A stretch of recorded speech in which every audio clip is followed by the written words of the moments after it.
Welcome to Scrolling to Death. I am so excited to be speaking with Dr. Jean Twenge. Jean is a psychologist, a professor of psychology at San Diego State University, a researcher, and an author of nearly 200 scientific publications and several books. Today, we're here to talk about her newest book that we're going to dig into, 10 Rules for Raising Kids in a High-Tech World, available now. So welcome, Jean. Thank you for being here. Thank you. I want to get right into it so that we can cover all of the 10 rules for parents today. First things first, let's just talk about the why. Like, why is it so important to set these rules around technology? Because some parents may say, my kids are smart. Like, can't they figure things out on their own? I don't want to deal with this. Well, unfortunately, you have to deal with it because there's so little regulation around, say, social media and pornography sites online. So parents are in a really tough spot these days.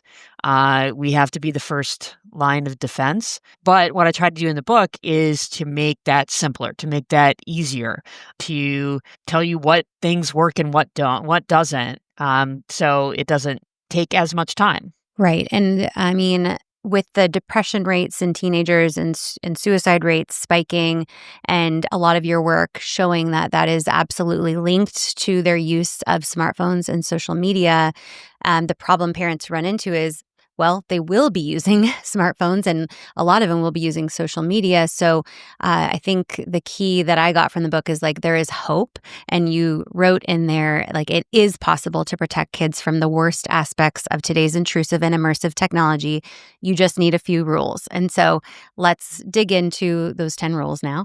Rule number 1, I love, it's you're in charge. Can you tell parents a little bit more about this rule? Yeah, so it's based on the psychology research showing that the best parenting style is it's known as authoritative, but that's kind of a mouthful. So I use the phrase some other folks have used as well, Dolphin parenting, firm but flexible, loving but firm.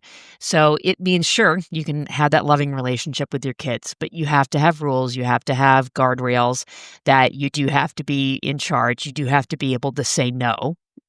And that, by many, many decades of research, is the best parenting style. And, I personally like it as a parent because it allows you to connect with your kids, but then have those guardrails, have those rules so you can protect them. In this case, that's what we're talking about, protecting them from, maybe not having TikTok at age 10, which is not a good idea, obviously. Right.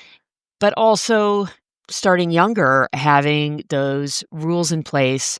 So, to be really blunt about it, so your kids aren't terrors. And it makes life easier for everybody if you have some of those rules in place. What about how much do we involve our kids in the why behind the rules? I hear some parents will just be like, these are the rules, it's because I said so. And some parents are like, well, I need to explain them and I need them to understand. So what's the balance there? What would you recommend? Yeah. So somewhere in the middle. So I am, on the one hand, a huge believer in telling kids the answer to why. When my first kid was born, I actually made a promise to myself that I was not going to say because I said so. Right. And I made it till she was about 4. And then at some point, we were just in some quick situation where I was like, just because I said so. But I always explained to her why. And I do believe in that. And I believe in that with technology as well. It's just in the current landscape with technology and there being so little regulation and kids, wanting these platforms because all their friends are on them, and these platforms being, having billions of dollars poured into them to make them as engaging or as addictive as possible. Just explaining why is not enough. So sure, we can talk to our kids about this, but in my experience and the experience of many, many, many parents I talk to, you can talk about the dangers online and talk about why you don't want kids, your kids using a specific platform till you're blue in the face. That doesn't mean that they'll actually stay off them unless you have those guardrails in place. Okay, great. And I find with my younger kids, just saying like, it's bad for your brain. We're trying to keep you healthy. That's great. I like that line. Simple That's awesome. things like that, I think, work for me. And all families have different rules too, so because they always want to point out when another family is doing something differently, which makes sense. Okay, let's get into rule number 2, which is no electronic devices in the bedroom overnight. You shared a shocking stat that 6 out of 10 kids use their phones between midnight and 5 a.m. on school nights, and that was a study of 11 to 17-year-olds. So for you, why is this rule so important? And what I say in the book is if you can only follow one rule, it should be this one. Okay. Because the research on it is so clear Hmm. that having that phone in the bedroom or any device in the bedroom overnight, even if it's off, can interfere with sleep. There's Hmm. a big meta-analysis on that. And scrolling right before bed is especially deadly for sleep. Hmm. So it's not just having it out of the bedroom when you're actually sleeping, Hmm. not using it right before bed is also really, really important. Any of those things happen. You're looking at the phone right before bed, that phone is in the bedroom. Hmm. Kids don't sleep as much. Look at the phone before bed, Yeah. half an hour less is what they found in the Uh-huh. studies. Okay. And then sleep is also compromised because you think about, say, a 13-year-old and that phone's in the bedroom and they wake up, as we all do, overnight, and then they have to pick up the phone and, oh, what's going on? And then they're awake Hmm. and then they have to get back to sleep after that stimulation. Right. Even if that phone is just there, the brain knows it and you don't sleep Hmm. as well. And sleep is so fundamental and so crucial for both physical and mental health. And that's the other reason why the rule is so Hmm. important. Yeah, and I love that you give some different solutions for keeping it away from them at night because you may think your kid would never do this, but I've heard of lots of Oh, they kids will. that sneak that phone out of your drawer next to your bed or from the kitchen counter, and it's worth a thought about locking it up, I think, at night because it is that addictive, right? It is, yeah. So there's many solutions. The kitchen counter with the charging station is the most common. Yeah. But if you have any inkling that your kid might be going down and grabbing it at 2 a.m. when you're sleeping, Hmm. then you need to start thinking about lock boxes or other types of solutions. Okay. And, you shared another stat related to bedtimes. It's teens whose parents let them stay up until midnight were 24% more likely to suffer from depression and 20% more likely to have suicidal thoughts. So, can you talk to us a little bit about the importance of like an earlier bedtime, even through the teen years? Teens are a great place to start because they need 9 hours of sleep a night on average. Hmm. So they need more sleep than adults do, not less. Wow. Even high school students, you keep that in mind. And with, schools often starting earlier, kids having to get on the bus, Hmm. you got to work that back. And it's very often going to be before they would ever go to bed themselves. Hmm. So this is the other place where you do have to be in charge. You do have to enforce that bedtime and know that's not fun, but it's for their good and honestly the good of everybody else around them because they don't get that sleep. They're really cranky. Yeah. So it's something you do have to stick to. My kids told me to sleep Nazi because Hmm. I've tried to that's been the one thing I just have not compromised on. Hmm. Here's your bedtime. You got to be in bed at that time. Yeah. And, I'm not going to say it's the easiest thing in the world, but it is very, very important. Okay. So, we like early bedtime, screen free. Yes. Okay. All right. Rule number 3 is no social media until age 16 or later. So, Later. yeah, later. So, and I'm on that train. But I want to start with explaining why the age limit for social media is currently 13, because it actually has nothing to do with the child's development or social reasoning. So, can you explain that a little bit? Yeah. So we have to go back to 1998 at the dawn of the internet when this law was passed. That's known as COPA. So they had to set an age of so-called internet adulthood. The talk was doing it at 16, having it 16 or 18, and the tech companies wanted it to be basically nothing. Wow. And so they compromised on 13. There was not any consultation with, say developmental experts, because think about this, what parent or developmental expert or educator or really anyone would say, middle school, beginning of puberty, that is the best time to introduce social media. Yeah. Worst Hey, time. no one would ever say Right. that. And it's clearly way too young. Hmm. It's clearly way too young. It's the worst time. My youngest is 13. Hmm. She's in middle school. And it's just not a time Hmm. when they need to be comparing themselves to their friends more than they already do. Okay. It's not a time when they need to be bullied any more than they already are. Mm.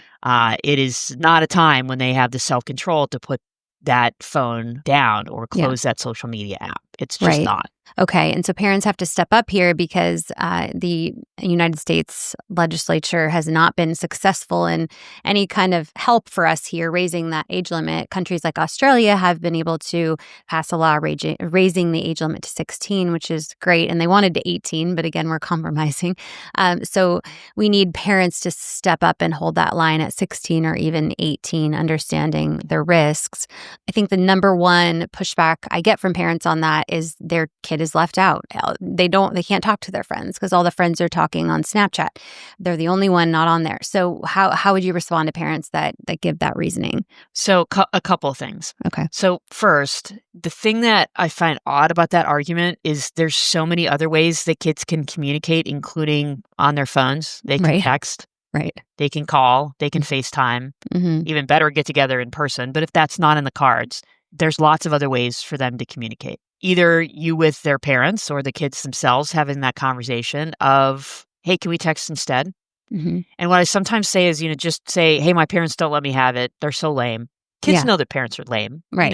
Yeah. Everybody knows that. All kids know that. Blame me. It's fine. Right. Blame me. Yeah. Absolutely. I've also just from talking to other parents and my own experience with my own kids, it's such a false narrative. Mm-hmm. Just because there are so many other ways for kids to communicate and they don't have to be left out. And my oldest is 18 and she said to me recently, I thought this was just really on point. She said, look, anyone who will exclude you and not communicate with you because you're not on a certain app is Mhm. not really your friend anyway. Mm-hmm. Yeah, big time.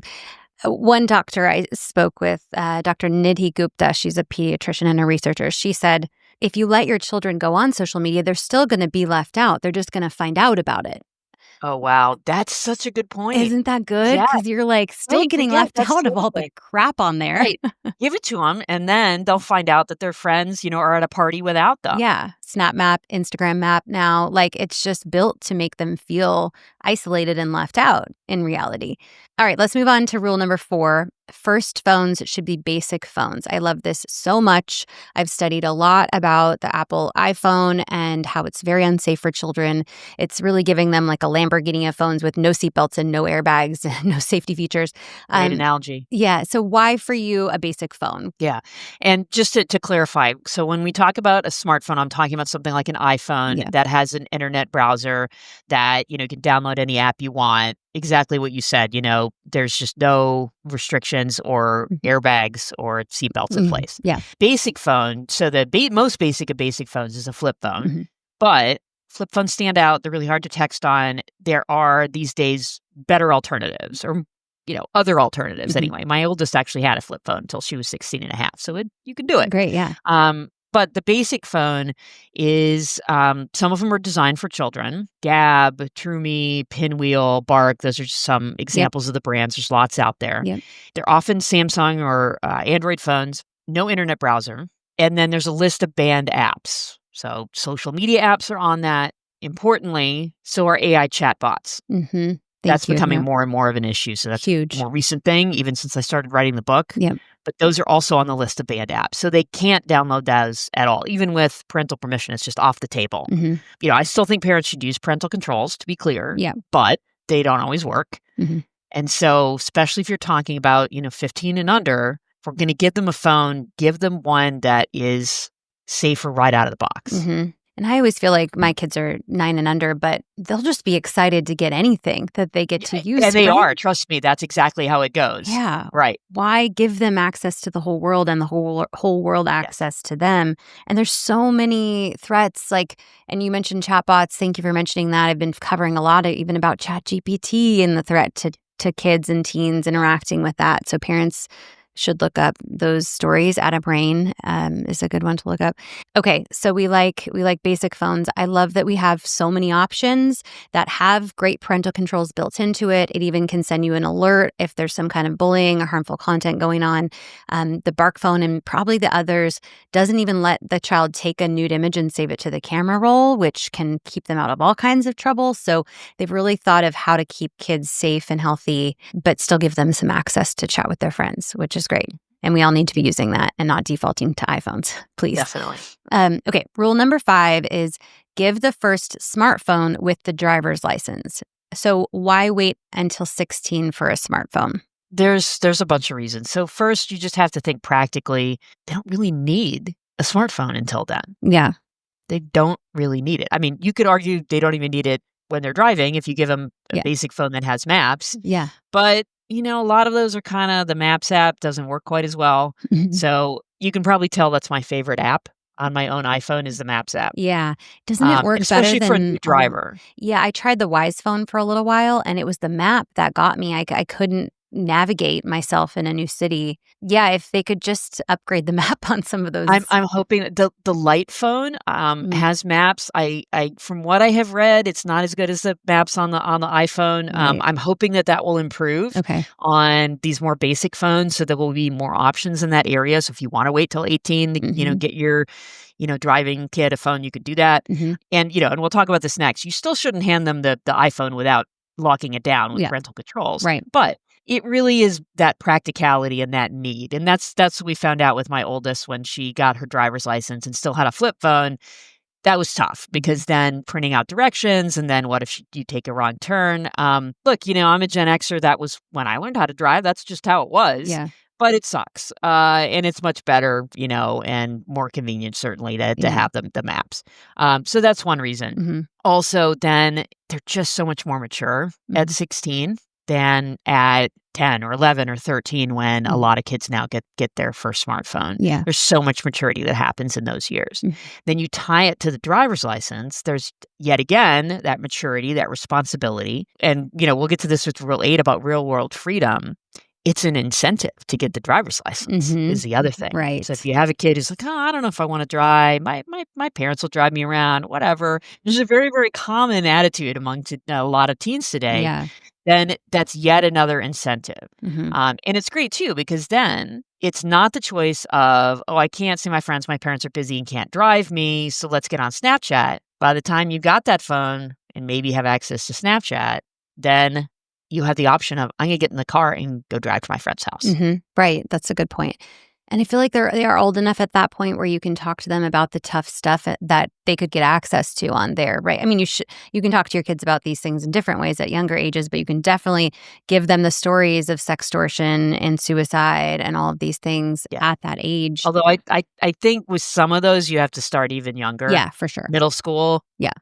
I hate to say it, but frankly, they need to know about sextortion by that age. Yeah. They need to know about not sending nude pictures by that age. That's the world we live in. Yeah, I mean, Levi was the most recent young boy, 13, who passed away from suicide after being sextorted, and it was within 2 days of getting his Instagram account, and he was 13. Wow. Yeah, Wow. they're suing Meta, and so that is a threat at those young ages for sure, especially to teenage boys regarding sextortion. But I'm hopeful that I can push even longer past 16 for the smartphone. I love that cars have the navigation built into it. If you can trust in Yeah. that, like maybe that Yeah. can take care of the map issue. Yeah. Um, Yeah. but anyway, we'll see what's happening in 7 years when my kids are that age. Mhm. Uh, Yeah, and more power to you if you can do that, yeah, absolutely. better. Okay. Rule number 6, use parental controls. So, we have device level parental controls, we have app parental controls. What are you recommending here? Like a little of everything or all of it all at once? And I will acknowledge here that using, all of them or any of them is going to be better than nothing at all. Mhm. And whatever works best for you and you can figure out and you have the time and money for should be what you do. What worked best for me personally and my family was third-party parental controls, Okay. which cost about $70 a year, most of them. Oh, wow. Yeah, that's not bad. So my younger two kids still have basic phones, so they parental controls, they're already built in. It was for laptops that we really ran into this, Okay. which they need for school and do have internet access. I tried the device controls. They were very difficult to figure out, Mhm. and they were very incomplete. But getting the third-party parental controls worked Yeah. much better. Even they are not perfect, they're a lot better than having nothing on there. Why do you feel like the device companies don't do a better job with their parental controls? It's a really good question that I wish I knew the answer to. And I will, put out an appeal here for what it's worth. Yeah, I've used a Mac computer since I was a teenager, since the Mhm. 80s. Mhm. I have an iPhone. I love the products for adults, Yeah. but please, Apple, please have some way when you're setting up a computer that you can designate it as being for a child. That doesn't exist. Yeah. So when I bought my kids Mac computers for Christmas and Mhm. I set them up, Fully loaded. it was just and again, I'm a lifelong Mac user. I've Yeah. researched technology and kids for a long time. I'm not gonna claim to be an IT expert or anything, but Mhm. it was still extremely difficult to set up those computers for my children. Okay. Yeah, and I'm just of the mind that Apple devices they're just not built for kids, and they're not prioritizing child safety. It's very hard. I hear just time and time Yeah, again, the parental yeah, controls are and I have to very hard. agree, and it breaks my heart to say it I given how know. much I like their products myself, Well, and but you want everything to seamlessly work together with yours and theirs, and it just the accounts to work, and it just doesn't do your kids any favors safety wise. So I think when parents think about parental controls on devices, say it's the iPhone, would you agree that just using Apple's parental controls only is not quite enough? yeah, I mean, again, we haven't given our kids smartphones until they're much older. Hmm. For our oldest, we actually did, give her an iPhone with just the device controls on it. I don't think I would do that again, though, Okay. Okay. honestly, Yeah. because yeah, the Apple controls have too many workarounds. There's just too many things that could crop up, Hmm. and my oldest kid is, as I always tell her, and I mean it in a good way, is a unique individual, and I wasn't as concerned with her Sure. about some of the things I'm concerned with my younger two. I totally understand. Everyone's got one or two that you just are a little more concerned about. They're going to get into it. And I think for me and for parents with younger kids, I always encourage them just delaying access entirely makes your job so much easier because once you give the device and then have to add on these multi-level Delay, parental delay, controls, delay like as long as you your can. job's going to be so much Have you harder. ever met a parent who said, "I wish I gave my kid a Never. smartphone earlier"? Never. No. Never. Mhm. I mean, even, like, with my oldest, right? She didn't get it till she was almost 16 and a half. Mhm. Do I regret not giving her a smartphone before then? No. No. Not at all, I and she was know. older than any other kid in her very large high school. Yeah. Wow. Good for you. Thank you for doing that, setting the example because it is possible, right? It is, and it wasn't always easy, and her having the flip phone in particular had some difficulties to it. Mhm. But, yeah, I have a 15-year-old now. She turned 16, honestly, way too soon, about 6 weeks from now. Oh, no. Yeah. But we're tying it to the driver's license, so, hey, the DMV's a little backed up. Mm-mm. That's Yeah. not my fault, it's Yeah. just the way it is.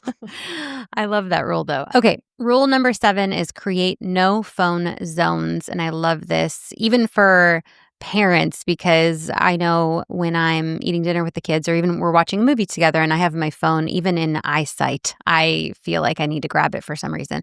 So maybe you could list off like the most important phone free zones for families that you would recommend. Family dinner is a great one. Mm. Yeah, family movie night. Vacations is Yeah. where I ran into this too. Hmm. And you may not be able to do it, especially for an older kid for like the entire vacation, but for Hmm. most of it, and just having the rule of when we're in the car. And, there are compromises that you can come to. You can have it on the plane, but when we're in the car driving to our location, Yeah. you can have it for an hour or not at all. Hmm. And we're going to look out the window and we're going to have conversations. We did that during our last family vacation. Hmm. It was fabulous. Yeah. Isn't it nice? It was fabulous. So Yeah. my 13-year-old, she didn't have her phone at all Hmm. on this trip. And yep, she was pretty goofy and bothering her older sister and doing all kinds of goofy stuff. Yeah. But She should she be. would also, she came up with this herself. She would say, question for the car. And then we would do like favorites, or she would ask us like, your opinions on something. We got into all kinds of amazing Wow. conversations Yeah. doing that. And I just loved it. That's so amazing. So we just got back from Mexico with the kids, and the kids said, "Mom, no working when we're in Mexico and no texting." They meant like Yep. no phone. The only thing is like the photos, and that was something you just can't take photos. Should I even be taking photos? Like, is that really important? Probably not. One here Yeah. and there. And I So, love taking pictures. yeah. And I call it a real camera as well as the phone Yeah. too. Yeah. Good. And I bought my kids real cameras. Okay. Good. Yeah. So that's one of the workarounds that you can do if you Yes. can afford it. And Yeah. I know that's sometimes tough. I just read an article about Gen Z young adults Uh-huh. getting into grabbing old digital cameras that their parents have in a drawer Ooh, and cool. using them. Hmm. So I thought that was really cool that it may be actually gaining traction among the generation themselves. Yeah, I love that generation. They're gonna fix everything for us, I think. But one camera brand, Camp Snap, I think. Camp Snap camera. And I looked it up. I think it was 40 or $50, which is really Oh, reasonable. what is the brand I again? think it's Camp Snap. Let me look. Okay, like going to camp? Yeah, Camp Snap Love it. camera. Yes, and it's I'll check that out. they're really cute, and they connect well to like download the photos to the computer. And so yes, I got a lot of parents saying you should have brought that camera, so I will be getting that.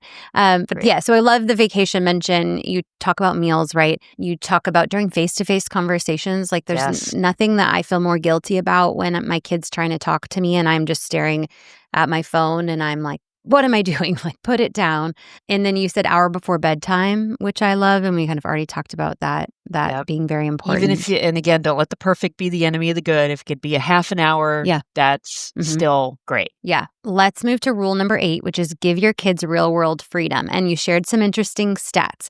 You talked about how half of 5 to 14-year-olds used to walk or bike to school by themselves. Now only 1 in 10 do. Kids used to babysit at 13. I did. Now 13-year-olds have babysitters. Fewer 17 and 18-year-olds have their driver's licenses or work paid jobs.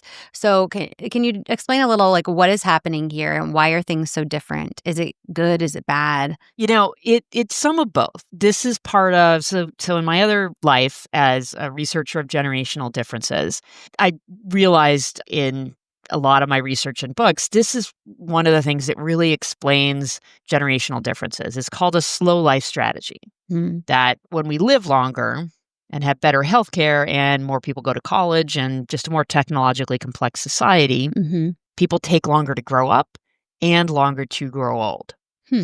So where we see that with our kids and teens is that kids are less independent and that teens are less likely to have their driver's license or a paid job or go out on dates or drink alcohol or have sex. And sometimes early on when I started to say this, people like, oh, so you think more teens should be having sex and drinking alcohol? I'm like, okay, come on. Right. Step back here. Right. This is an overall trend. Just because something has changed doesn't mean it's all bad or all good. Right. It's a mix of both. They're taking longer to grow up.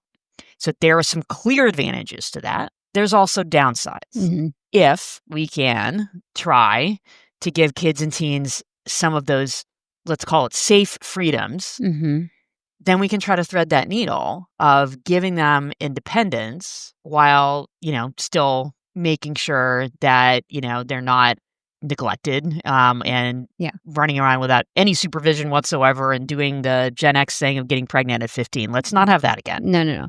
Can you give some examples of safe freedoms, ways that we can help our kids develop independence?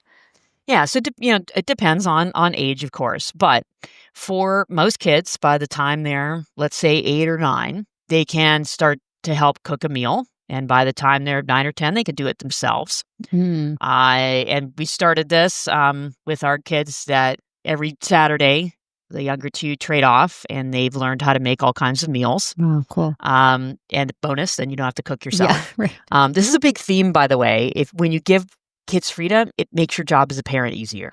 Yeah. It's such a win-win thing. Yeah, that's your great. kids walk to school. You don't have to drive them and sit in the drop-off line. Right. That's another example. Have your teenagers make their own doctor's appointments, dentist appointments, haircut appointments. And again, then you don't have to do it yourself. Now you may have to nag them a little bit. Yeah. But you get them there to do that and take that responsibility. It takes it off your plate of the things that you have to do as a parent. And then when they get to college, they're not going to be like so many college students are these days. I'm afraid to make a phone call at all, much less figure out how I can make an appointment with my doctor or dentist. Right. They're going to have to adult eventually. Yeah. Laundry. Yes.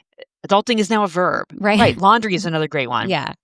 Kids can do their laundry on their own starting at about 10, maybe even younger, depending. And then again, then you don't have to do it. And I imagine this gives them so much like pride and confidence in completing things that feel more adult on their own, right? Exactly. And not having to seek that from likes on Instagram or something like that. Like we're replacing that, right? Yeah. And then they're also, in pretty much all of these examples, they're doing stuff where they're not online. Yes. So giving them freedom to, bike to a friend's house is a good example. Then they're interacting with that person online rather than on Snapchat or Instagram.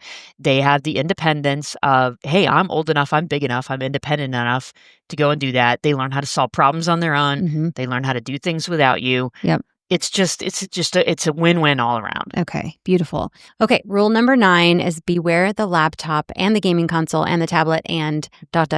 So let's touch on each of those just briefly, because tablets, iPads, those have been coming earlier and earlier. You see babies and toddlers with these. What would you want parents to know about giving their kids access to these iPads or tablets to kind of play games or do educational, in quotes, Right. games on there? What would you tell parents? Yeah, well, the research on the, whether these things are actually educational is pretty bad. I Right. mean, it suggests they're not. Right. This is one of the few areas where I take a little bit more of an extreme position. Okay. I don't think kids should have their own tablet ever. It doesn't serve a unique purpose in the way that, say, a phone does when you start driving or a laptop to do schoolwork. It's kind of in between the two. Mm-hmm. Maybe you want to have one as an adult, and if your kid really needs it for something, I don't know. My kids borrow my husband's iPad when they do their piano lessons because they're virtual. Mm-hmm. It's a little bit of a bigger screen. They can kind of hang it on an easel so then they can see their teacher. But that's it. Yeah. That's pretty much the only thing that they use the iPad for. It's really just not necessary for anything else. Right. So I'll tell this story to you. So when my kids were younger, my older 2 kids had Kindle Fires. So that's a type of tablet. Yeah. We liked it because it was kind of a walled garden. We could really lock it down. And we put it so they could have an hour of video time a day, and then they could read as much as they wanted on it. They never used it to read, ever. No, of course They not. used it for the hour of video, and then it was like a brick. Yeah. And this was a while ago. It was like 2016. I was writing my book, iGen. I was analyzing some data on the way kids and teens spend their time and then links to happiness and unhappiness. Mm-hmm. Every single activity on a screen was linked to unhappiness. Every activity that's not on a screen was the opposite. Wow. Linked to less unhappiness. Mm-hmm. I literally made that graph, pushed my chair back from my desk, grabbed my kids' Kindle Fires and hit them. Yeah, I have chills. My kids they haven't used in 4 years. I don't know why I still have them, or up in the top of the closet. I can see them. Yeah. And it was, I thought I would have meltdowns, and I actually didn't. No. So my oldest kid at the time was what?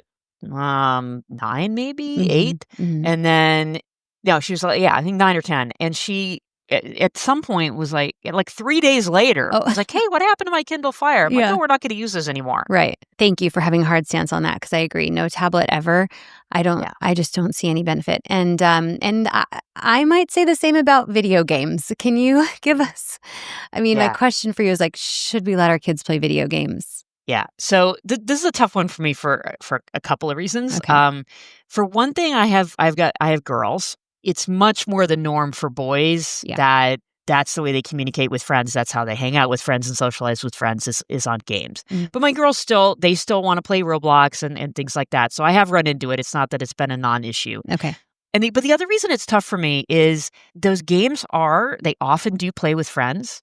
And almost always, they're playing in real time and talking to their friends as they do it. Mm-hmm. So it's very different from Instagram, for example, which is more where isolating. It's not in real time, it's performative, it's just a different animal. Yeah. Or TikTok, where they're not even communicating with friends at all, they're just watching videos. Yeah. Right? Right. I feel a little more flexibility around games compared to social media, for example. Okay. But you have to have time limits. Mm-hmm. You just have to. Too much gaming is also linked to mental health issues, not at quite the same rate that social media is, and not at the lowest level of, an hour or so a day. But once you get beyond that hour or so a day, it does start to ramp up. And once you get beyond 3 hours a day of gaming, then you're into the level of significantly higher depression. Yeah. Okay. I've interviewed a lot of young people who were on gaming and ended up getting groomed by a predator on there. So that's the other thing parents have to be aware of is that these are not closed. They're not space. Universally safe platforms. Right. Yeah. Okay. You said laptop. So are you talking about laptops in general? Or are you talking about school laptops here? Both. Okay. Yeah. So what do you want to share with parents about just laptop technology, them having access to computers? Laptops are the bane of my existence. Okay. With kids and technology. So the school laptop, don't get me started. I could talk. We could talk about this. I know. I could talk about the school laptop for half an hour. Uh-huh. So they vary so much in how much they're locked down. Yeah. Common Sense Media did a study on kids accessing pornography on school laptops and find that's certainly not the majority, but that happens. So clearly and I hate to say this because I know they're overburdened, but the IT departments at schools they're not perfect, and Yeah. there's a long way to go. Yeah. For a very long time, my kids' school laptops had YouTube. They still do. They now have blocked YouTube Shorts. They've Oh, made thank some God. progress. Uh-huh. But if my kid's on her school laptop, I'm doing homework. I have no idea if she's doing homework or she's on YouTube. Right. And you cannot put parental controls on a school laptop. Right. So it drives me bonkers. Yeah. And that's why the rule is beware of and not here's exactly what you do, because it's a tough problem to solve. Okay. Now, I tried to solve that somewhat by giving my kids personal laptops, which I then put parental controls on with the third-party, parental control software. That has worked all right with my 15-year-old who's in high school. My middle school student, they are actually now, and I get why, not allowed to bring their personal laptops to school because there were too many problems on them. Totally. Yeah. And I get why they had that rule, but that now means she's doing her schoolwork on her school laptop, and I still don't know if she's watching YouTube. Yeah. And in my experience, I did go to check YouTube at my daughter's third grade classroom, and they had shorts. And within 2 minutes, a self-harm video was showed to me. Luckily, I was checking it, but telling her hurting herself is easy and she should cut her skin. And so agree, they're not well locked down. Agree, YouTube shouldn't be accessible at all. Maybe the teacher can show approved videos. Right. They can show it, and I know that there has to be ways to work around this. I teach college. I use Canvas myself. There's got to be a way in Canvas to show a video without YouTube. I know there is. Right. And it shouldn't be up to us to figure it out. There's tech teams for that. So I will say to parents that this has been eye-opening too. I'm so glad you feel passionately about it. I have a side organization called Tech Safe Learning. So at techsafelearning.org, I've just consolidated resources for parents about school-issued technology and how to open up conversations with your school about how your kids can use that technology more safely, hopefully delay it and all of that, and maybe try to opt out even at younger grades. But I'm so glad you brought up that topic because it's a big one for me. Okay, rule number 10 is advocate for no phones during the school day. So why do you feel, what are the reasons you feel are most important for no phones during the school day? There's so many. Yeah, I know. Yeah. I mean, and that's why I think this rule is catching on across the country finally. Yep. They're distraction devices. So the impacts of kids having access to phones during the school day. So there's the mental health issues that we know about. But in school, there's also that distraction, not paying attention in class. Test scores are down. It's probably one of the reasons why. The reason it needs to be not just classroom by classroom, but also during lunch and breaks and so on, is because they need to be talking to their friends during that time. Yeah. And if phones are allowed, then they're not. This impacts everybody. So even if you have a kid who's really good about keeping their phone in their backpack the whole school day, if they're in a school that allows phones at lunch, then they may want to talk to their friends at lunch, but their friends are on their phones. Yeah. So we need a bell-to-bell phone ban. A lot of schools, I was just reading, I'm looking at a new school from my kids and was reading their phone policy. And it's, don't use the phones during the school day. Keep them in your locker. Keep them turned off in your backpack. For me, that feels a little lackadaisical. Like, how are we expecting a kid not to touch their phone if we're letting them have it on them? So are you a fan of like locking them up in pouches, turning them into the front desk? Like, what would you say is the ideal situation? Yeah, having the phone physically in another location is going to work the best. Okay, great. That's what most schools have found. Okay. I'm going to touch on this because it's so relevant right now. Just this week, there were several school shootings, and this is the number one thing that parents say: I need my kid to have a phone on them so I can make sure they're okay. What would you say in response to that? Yeah. School safety experts are almost unanimous that students are actually safer if they do not have their own personal phone on them during this type of situation. So, for one thing, that phone can distract them from directions on what they need to do or where they need to go during that type of situation. The noise from the phones can alert shooters to where people are hiding. Yeah.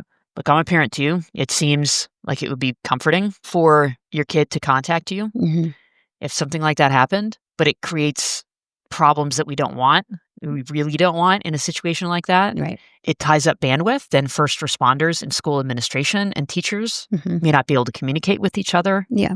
and then parents rush to the school, and then the ambulances and the police cannot get through. Right. Huge. Okay. Agree. And then I've heard it time and time again. I just have to say it We like, have to say it, and we have to yeah. talk about it. Yeah. I think a lot of parents have that reason in the back of their mind. Mhm. They maybe don't wanna talk about it or don't wanna say it because it's such a horrible topic Yeah. to bring up, Yeah. but we have to have an answer to that question Yeah. so everybody can understand the parameters here. Yeah. 10 rules are done. You end the book with together we can get our kids back, which is like harrowing but hopeful. Can you speak a little to why it's so important that we like all work together on this? Yeah, that's the thing, obviously, in writing this book, I do think parents can individually take charge in their own families and make a real difference in their kids' lives. Mhm. But this isn't an individual problem. Right. It's a society problem, it's a group problem. That's why we need to have more of these group level solutions. Mhm. So ideally, that will be laws and regulations. Ideally, it will be schools having the rule of no phones during the school day bell to bell. Mhm.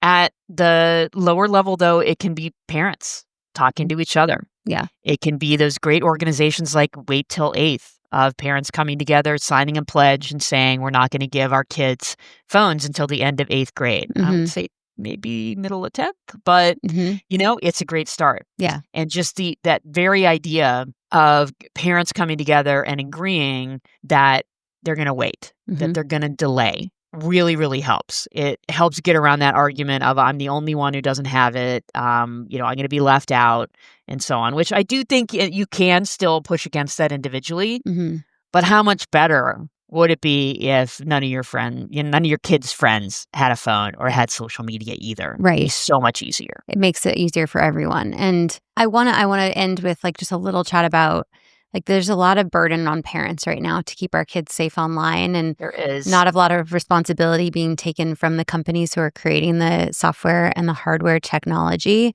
And so what would you tell parents who are like, this is not fair, this sucks, why aren't the companies doing better creating safer products for our kids? I would say you are 100% right, and I'm right there with you. Yeah. I And mean, we're pressuring them, it man, is like we're it's a trying. very unfair situation. Parents Yeah. are in an almost impossible situation, Yeah. and it does suck, and it is horrible, but I think if we wait for the companies to step up, we're gonna be waiting a while. Yeah. Agree. And I think being loud with our dissatisfaction is what I'm trying to do and put pressure on them directly Absolutely. and really show when they're failing. And that's through lawsuits and just test accounts and research and all these things. And so Absolutely. parents can feel empowered to speak up about this on public stages and with amongst peers. But it's going to, I think, take all parents making these safer choices together and speaking out to put pressure on the companies to do better. I just want to say thank you so much. I'm so incredibly grateful to be able to pick your brain today. Parents can get your copy of Jean's book now called 10 Rules for Raising Kids in a High-Tech World, How Parents Can Stop Smartphones, Social Media, and Gaming from Taking Over Their Children's Lives. So thank you for doing this. I love every rule. I think they work together so well, and I appreciate all of your work, Jean. Thank you.